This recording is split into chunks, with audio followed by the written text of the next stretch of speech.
All right, welcome everyone. We're Semblance of Sanity. I'm Caleb. I'm Jacob. And we're here, of course, for Monster, episode 6.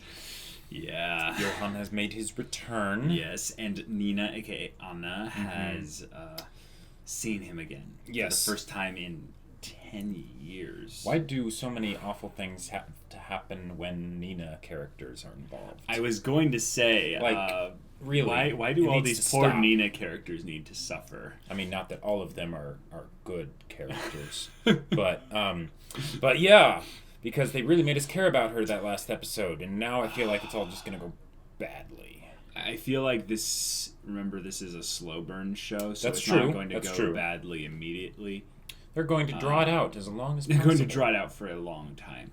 And if anything, what we've seen with Johan's character being kind of exposited about through the eyes of the through the ears of the U-boat crewman. Yeah.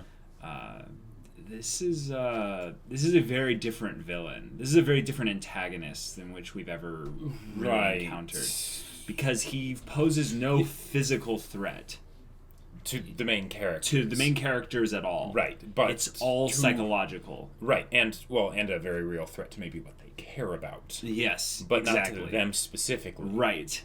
It's kind of the environmental problem carrying itself out towards their environment. In a lot of ways, it's a way to remove the sense of plot armor, because you're basically saying the antagonist doesn't actually want to hurt them, so they're fine, right? Right. But everything else is fair game. Yeah, which is quite terrifying. Yeah. So I'm really hoping that those parents, quote unquote, of Nina's don't face horrible ends. Yeah, at this point, I'm just hoping that they die painlessly. Yeah.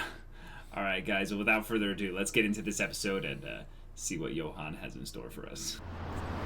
Mauler さん、ここんとこお風呂入ってないでしょう。 Mr. Mauler. 隣のデスクになった時約束したはずですよ。2日に一度はお風呂に入るって。Of course you should. うるさいねお前は。応接室にお客さん来てますよ。だいたい誰のせいで風呂入ってねえと思ってんだ。こんなうだつの上がらねえ新聞社でもなんとかやってけるのはこのマウラー様のおかげだってことにちっとも気づいてねえんだが。Wow, it's almost like they're making a parallel with どうもお待たせしました director. 天馬と申します。どうかご協力をお願いします。ドイツ各地で起きてる中年夫婦殺人事件の次のターゲットがここハイデルベルクにいる。その中年夫婦には養女がいて、その娘が20歳になったら殺人犯が連れ去りにやってくる。その時養父母は必ず殺される。へっそりゃ古代妄想もいいとこだ。 That's such a funny thing to say with the context. そんなもん三流タブロイド紙だって記事にしねえよ。小説にでもしな売れねえだろうがな。兄の捜索願いが出ている可能性がある。そしてそれが新聞記事になっているかもしれない。9年前のこちらの新聞を調べさせてください。頼みます。Yeah.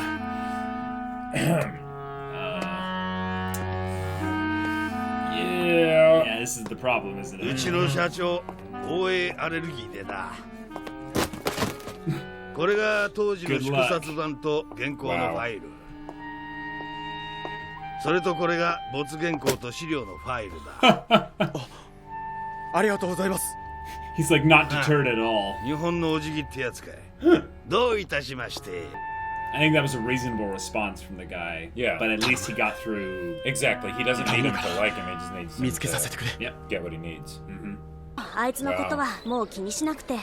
She doesn't even realize あのオットーってやつ、よく聞いてみたらニナの白馬の王子様じゃなかったの。彼、ニナのメールにそんなメッセージ入れてないって言うのよ。そう。Yeah. Oh boy. ということは Psychiatrist, yep. 君が失神したのはその男性を見たからだと言うんだね。 Good. Bring this up. 見た時の印象は。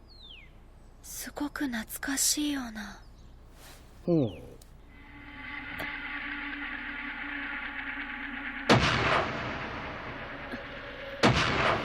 Yeah. fear. Those dead eyes. Yeah. いいよニナ、無理しなくて。絶対役。 Whoa. Holy Okay.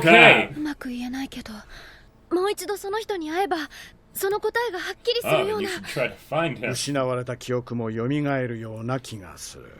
はい。それも一つの手ではあるが、 But another method. そんなことを重荷に思う必要はないん Thank じゃ you. ないか Thank な。 you. Smart 無 man. 理せずこれから先のことを考えるのも大切だよ。 Right. Well said. Well said. マウラーさん、また泊まり込みですか？おう、ああ、そうそう。資料室をあの男に使わせたのはマウラーさん Still です there. か？ Yeah. あの男？ええ、さっきいたので何だって聞いたらマウラーさんに許可受けたって。あいつまだいたのか。Yeah. He's like, oi! He's getting some answers. おいこら、 Yeah, いい加減に。あ Oh my gosh. あ、 He's gonna feed him and he's gonna tell him the story. He's gonna believe him a little bit more ほ now. ら食いな。 Yeah. This is cool. はい。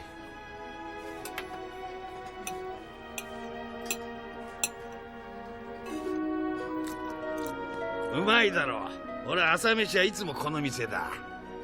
うちには帰らないんですか？ご家族は？いねえよ。女房が出て行っちまったからよ。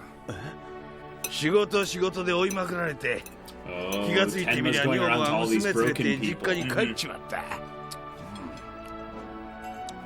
奥さん迎えに行く気はないんですか？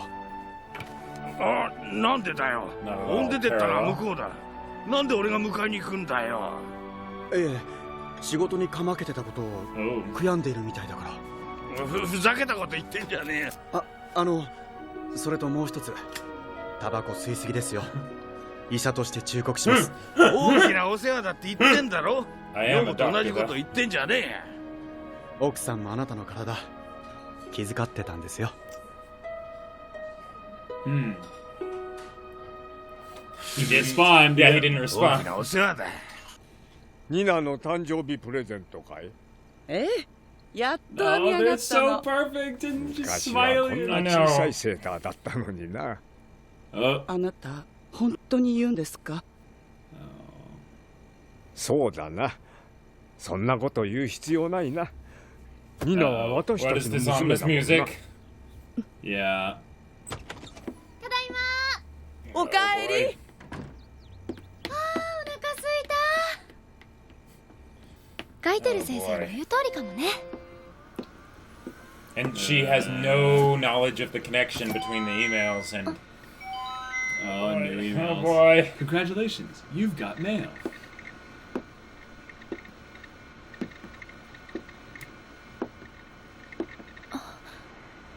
明日誕生日の夜7時、 At a ハイデルベルク castle. 城で会おう。 Oh, Okay. good grief. 明日ハイデルベルク城で。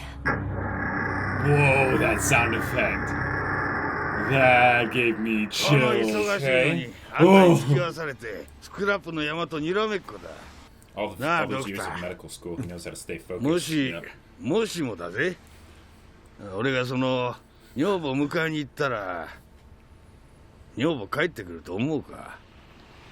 ええ、タバコやめたらね。へっ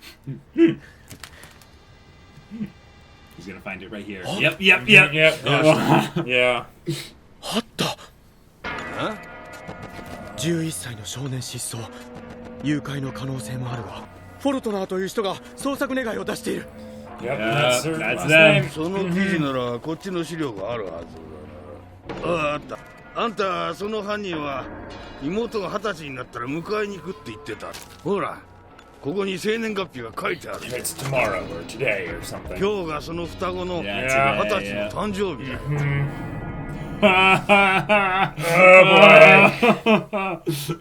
Oh my gosh. あ、もしもしパパ？私今アルバイト終わったとこ。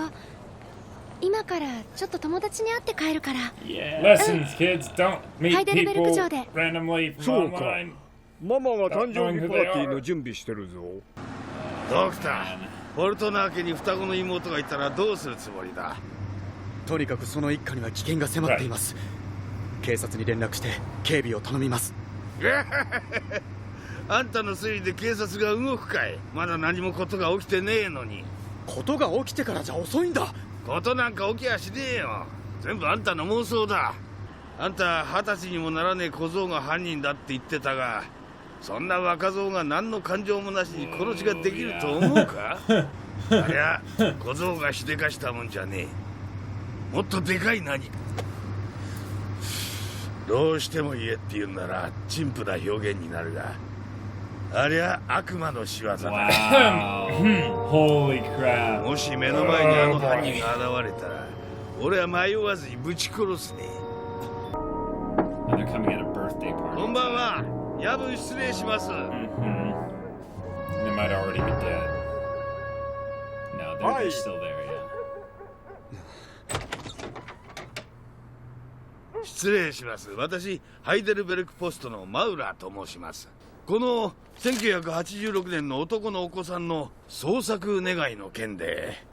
Oh, yeah. その話はもういいです。Yeah. 少しお聞かせ願えないでしょうか。お宅には娘さんがいませんか？失踪した男の子の双子の妹さんが。帰ってください。私たちニナを本当の娘としてここまで育ててきたんです。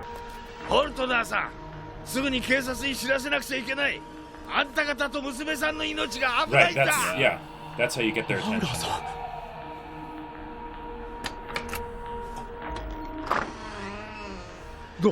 どういうことです？ハイデルベルク城に友達と会うとか言って。車を貸してください。待て。警察に連絡してるんだ。警察に長々と説明している時間なんかありません。早くキーを。絶対死ぬんじゃねえぞ。マウラーさん、ちゃんと生きて帰ってくるんだ。そしたらタバコをやめてやるよ。I like it. That's a great bit to have here. 落ち着きなさい。No way. No. He's already been through here and taken out the phones. They're gonna. All three of them are dead. Oh crap. Crap, and Tenma won't have it. The police won't have been called. They'll think that he did it. ダメだ Oh よ。 my gosh. That is so creepy. But that's not Johan. No, it's not. It's someone he's ここで待ってな someone きゃ he's you ダ know メだよ。 Yeah. done his. Ugh. 待てって言ってるんだ。わかんないのか？ No, Nina. No. 待て。お前はここで待ってなきゃいけないんだ。 Do you know what he'll do to me? 俺はそう言われ If た we んだ。 don't have. Yeah.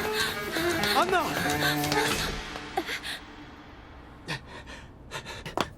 なんだお前は。邪魔すんな。 Holy 邪魔す crap. んなよ。 This こ guy. いつはここで待ってなくちゃいけないんだ。そうしなきゃ俺 Yeah. 金がもらえないんだ。 Oh. は誰も来ないって言ったのに。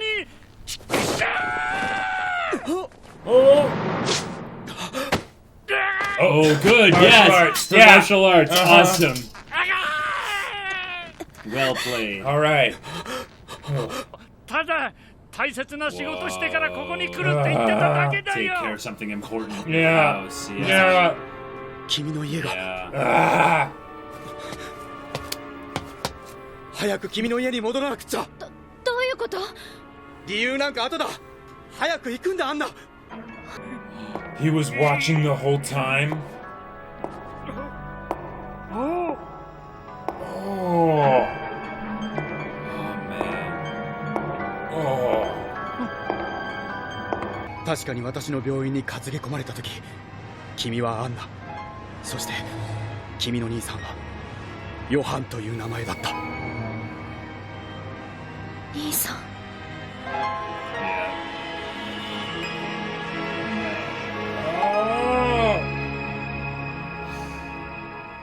Oh man. Why is it that like they'll bring in these characters and I'll be like, yeah, all right, I actually kind of like this character. Like even if we don't like him first or whatever, And they're gone. Yeah. I can see what the show is going for here. It's very powerful to have the story be about the discovery aspects. It's not really a mystery in terms of... Right, because you know who's doing who's doing all this negative stuff. It's more of a thing of... How do you stop them? How do you actually combat something like this? Because it seems he's tapped into the primal nature of fear itself. Exactly. He's become this vessel of fear. And that's the monster. The monster is the dark side of humanity. And he just is the embodiment of that, to where it kind of makes people think of religious kind of themes and overtones. And that's why they brought up the little...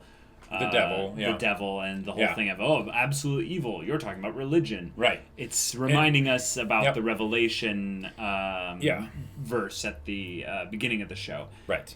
And then, of course, to contrast that, they have Tenma doing probably more or less the same thing that Johan is doing, but just the complete opposite, right? Exactly. Where but now that Mauler guy is gonna die. But does that mean that Johan is also operating off of a blank slate like Anna and is just trying to figure out who and what he is? Possibly, but I don't think so. I think I don't think it's who he is. It's more of what he is. Well, that's the same thing. Well, no. But like the idea that like he probably has some sort of complex where he doesn't see himself as like a normal person and stuff. So it's more of something of trying to... Why am I this way? Right. Why am I this way, and what's the extent of that, and what am I going to do with it? And that's a who am I kind of question. It's Yeah. I know my name is Johan, but he also probably has figured out by now that, you know, they weren't his real parents. That's why they're probably dead. Like, have you ever thought about the original murder? Why did it happen? No, absolutely. I totally get it. And then he mentioned, like, my name isn't actually, like, even Johan. Right. So, yeah, those were probably just the first of many. Right, but I actually don't think it's a thing where we can discredit it. Not discredit, but we can discount it as much because it was the first. I think because it was probably the first, that's the biggest deal about it. Oh, there may have been some particular catalyst that caused him to start doing this. Right. Sure. Yes. Yeah, and that would be great to see, and that might contribute a bit more to why Anna or Nina was like that, other than maybe just the effect that he has on people. I think it's a combination of the two, yes. Yeah. Because when we go back to think about it, Anna really had this, like, just obsessive look of just kill him. Right. And now we're getting the clue that she's talking about Johan. But the thing is, every other person we've seen be involved with Johan's influence, like, has had a similar kind of look on their face. Has had a similar look, but they were entirely different in terms of their desires. They wanted to be as far away from him as possible. They did not want to kill him. They said, run away, get away. Like, it was more like he had more control over that thing that made him cause people to go into fear. Right. And when he did that as a kid, which I'm guessing is what happened, she snapped the other way. Right, exactly, which is probably why he ended up needing to learn more about it. It could also have something to do with the fact that maybe since they're twins, she also had a bit of a talent for that or something. Or, so, I don't know. Or at the very least, they're not as different as we would be led to believe. Right. We've seen Anna or Nina in this case. She's just a fantastic character. Yeah. She has this great heart. She cares about others. So opposite. So opposite of Johan. She's gregarious. She's well-spoken. Yeah. She's intelligent, though. Yeah. There's probably a lot of similarities, and we're going to see even more moving forward. How many of them there really are. Yeah, and to what extent they are. Yes, and that's the thing where I'm edging again closer to that crazy theory territory that I had last episode. That I still don't the real want to. Monster? No. That they were like that this did not happen. This did not happen by accident. This didn't happen. Yeah. Yes. Sure. Okay. Because I think what they're trying to point out is that Johan is, regardless of how or why, at this point, he is the personification of that evil that is inside of humanity. And to give the credit where it's due with that theory, since they, with Johann, because they could do something where it's just like, okay, he's just one of those, like, stranger than fiction type things where, you know, where it just happens and, you know, some weird I think that's also good. They could totally do that, but I don't think they're going to because they mentioned him basically studying it more and trying to cultivate that aspect of himself. So I think it's a lot more likely that was something that was cultivated in him first. And that's why when he basically sees there being an inadequacy there, he's like, okay, I just need to cultivate it better, more, whatever. So he knows at the very least how to develop it. And it's probably due to his intelligence. But I think that this combination, if we looked at this in a way as like a dark superhero thing, we're witnessing the birth of a supervillain. And the supervillains are not like born, they're made. And we don't have an origin story. And we don't have an origin story. And they and in a lot of and the Liebert family is kind of like, and if this is true, it would be basically a misdirection to say, okay, this is their beginnings, but that doesn't necessarily have to be what it is. Because we know that they came from across the Berlin Wall. And that they came across the Berlin Wall in very interesting kind of context. It's like they fled. Which is okay, if we take the historical context, that makes perfect sense. People wanting to get out of East Germany before everything went crazy. That makes perfect sense. In fact, they were probably already in the midst of crazy when things were going down. But the thing is, that time period, there's a lot of weird stories people like to tell about things that were going on behind the scenes during the Cold War. So I don't want to throw all the crazy theories out, you know, as just they're all crazy. But I think that as the series goes on, we need to go back constantly, see if anything we get as new data references in some way the potential origins of Johann and Anna. Yep, absolutely. But this episode was really good. It was really good. This was really good. This is one of those things where, like, it almost kind of feels episodic from the standpoint that they took a side character and introduced them and made us kind of care about them, and then for all intents and purposes ended them, because I'm pretty sure but they Mauler left is dead. But they left it as a part one kind of feeling. So it's not over. It or at least it doesn't have to be. They could end it in the next one if they wanted to, if they get there and everyone's dead, with like a gas leak. Or however they want to do it, right? Whatever, poison. But they don't have to. So and because it ties into the overall linear narrative with Johann, it felt like one of those things where it's like, it was great because it was basically a character focused episodic bit. That wasn't completely episodic. And I loved that. It was a detour for the characters a little bit, but it built upon a little bit of the themes, the urgency and the themes of going on with Tenma in particular, because he's starting to unravel.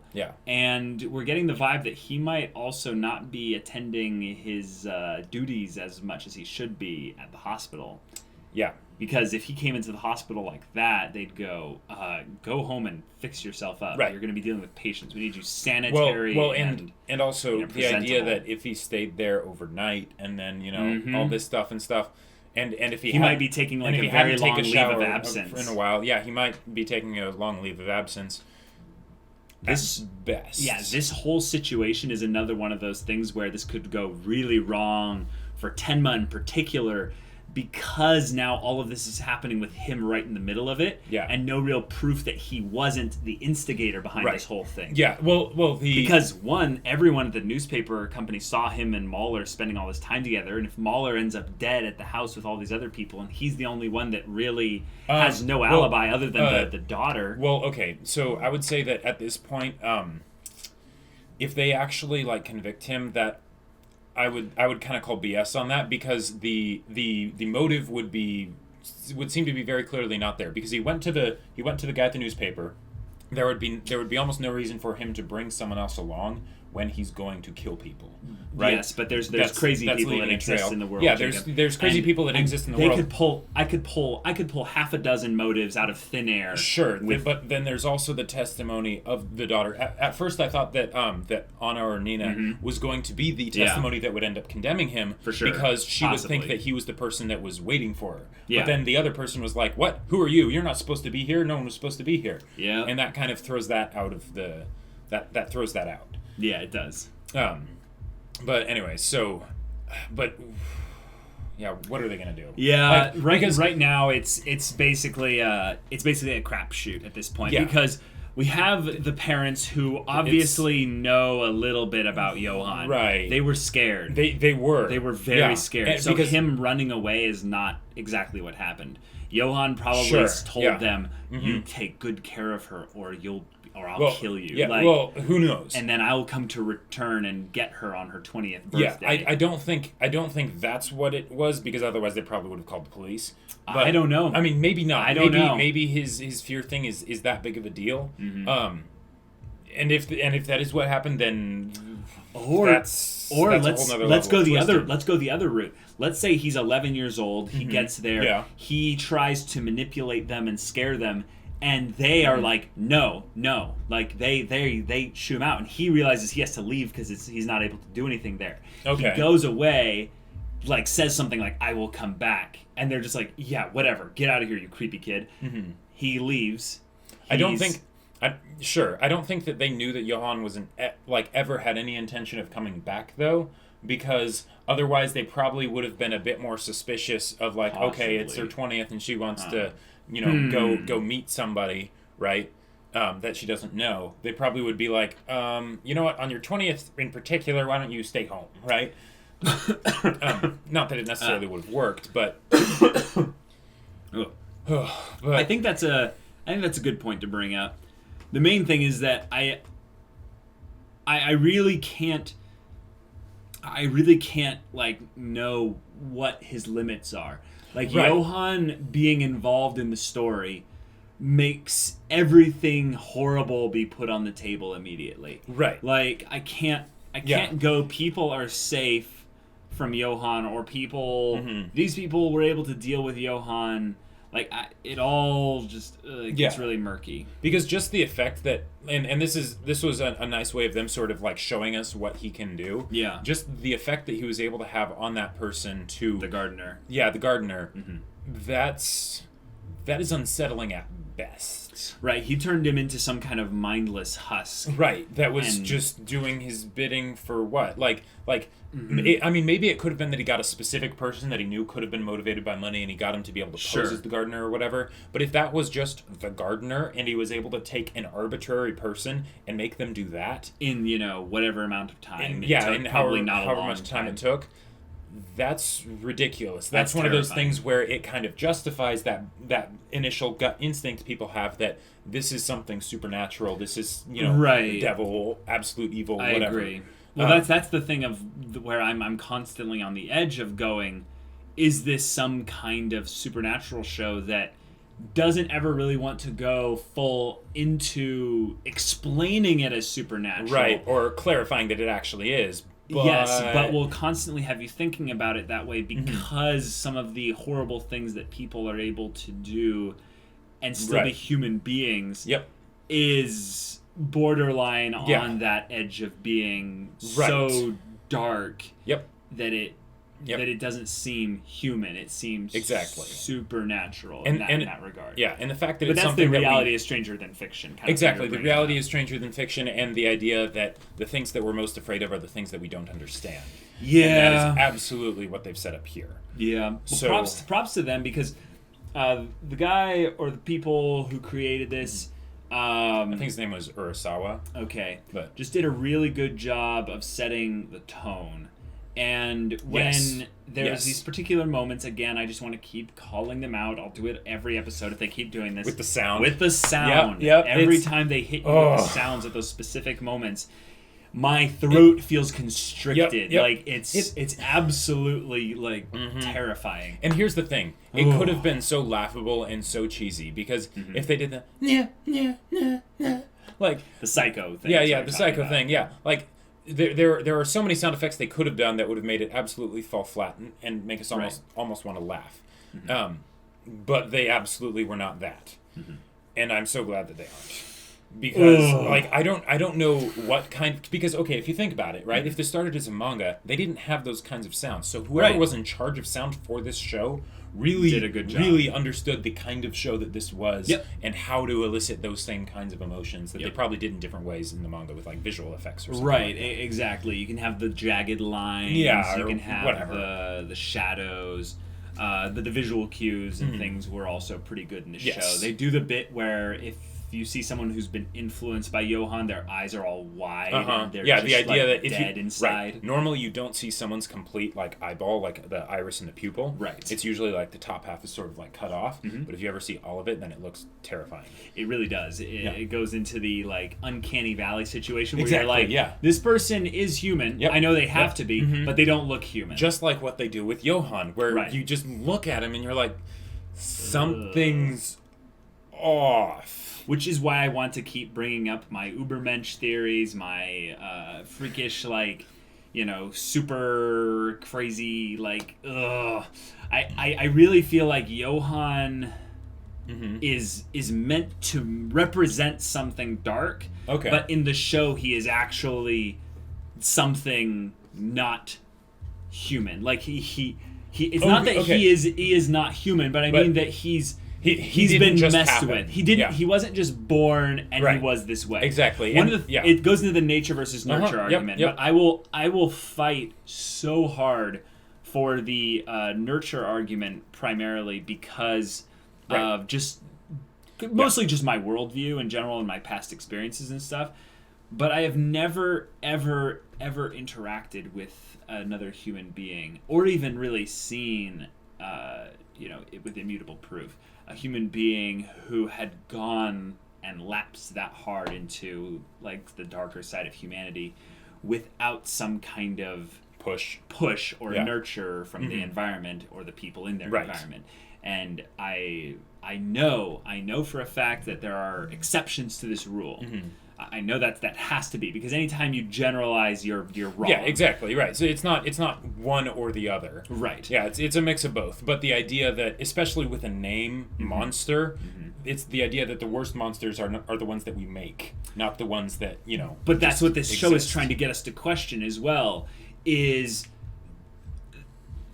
have we come to fully grips to realize how bad humanity can be twisted into? Right. Because it's not necessarily that they were made intentionally to become monsters, right? Which is what I'm kind of debating a little bit. I think Johan was intended to be this way through some means. Gotcha. And that's my crackpot theory. But the bigger part of the theory is that there was some force, some outside influence that kickstarted this. Yep. And then the tiny, tiny little bit of me is like, there's probably some nature in there as well. But I'm gonna constantly fight against the nature theories. Gotcha. And I think that once we get later in the show, we'll be dealing more into that. But sorry, go ahead. I think that since they're kind of setting this up as more of like a villain story than like a superhero story, is that I'm waiting for when we get that basically villain origin story, which I definitely will think will be a nurture thing.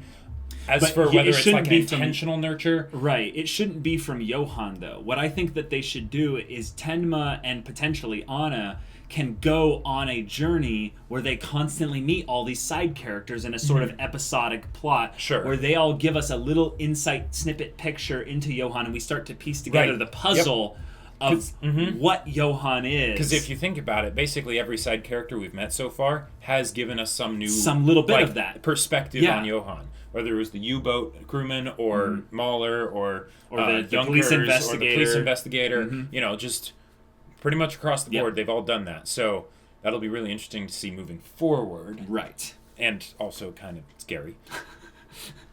Yeah. Like guys, I don't do horror well at all. But the thing about this show is it's not actually scary, it's unsettling. Right, so exactly. There was a show that we watched recently that's kind of a fantasy show, and it had some parts that were unsettling in the stomach. Where you kind of go, you're it's hard to watch. But then there's other parts where in your mind you're unsettled. Right. And this is that. Yeah. This is mentally unsettling. Yep. Right. Because it's poking at the questions that we don't want to ask. And exactly. Kind of like... You said this almost perfectly in like the second or first episode's discussion or something like that. You're like, this is the show that's going to get us to, leave the lights on and check the closet. Right, because it's getting us to ask the things that are the monsters in the closet type questions where we don't really want to talk about them. We just want to kind of shove them into the closet, shut the door, and leave. Kind of like how no one wants to actually look directly at Johan. Yes, and they brought that up again this episode. They I called it last episode so hard. I was like, look at that. She's like, oh yeah, I saw him for a split second, but I don't really remember. Yeah, that's... And it is funny because, in a way... there's an everyman kind of look to him in terms of of like the Caucasian look.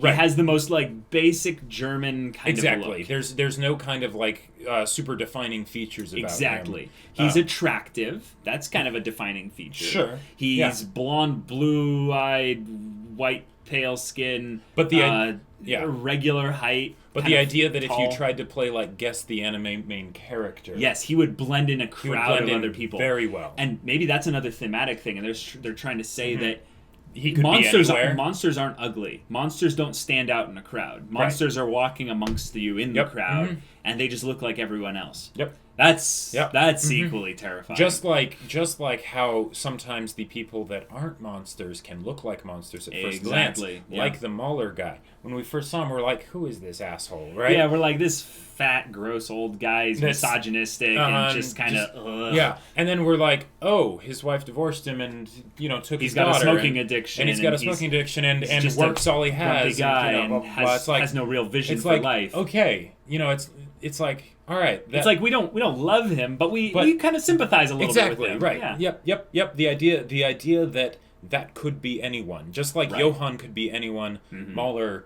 could be anyone. Right. It's another thing of where we're not going to be instantly judging people by their instant first impression. Kind of like how even though it was a proper call to make, yes, Tenma made an instant judgment based on.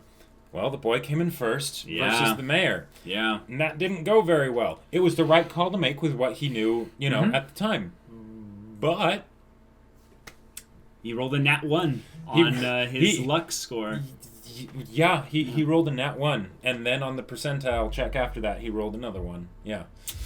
So we got ourselves a story. We do. And Mauler does not have himself a story anymore because rip Mauler. That's sad because I liked Mauler. I mean, he could live. He could, but he could live. Yeah, but I had a crazy theory before anything went down this way, like in the middle of the episode, but decided not to say it. Was that Mauler was actually going to get killed by the parents when he left.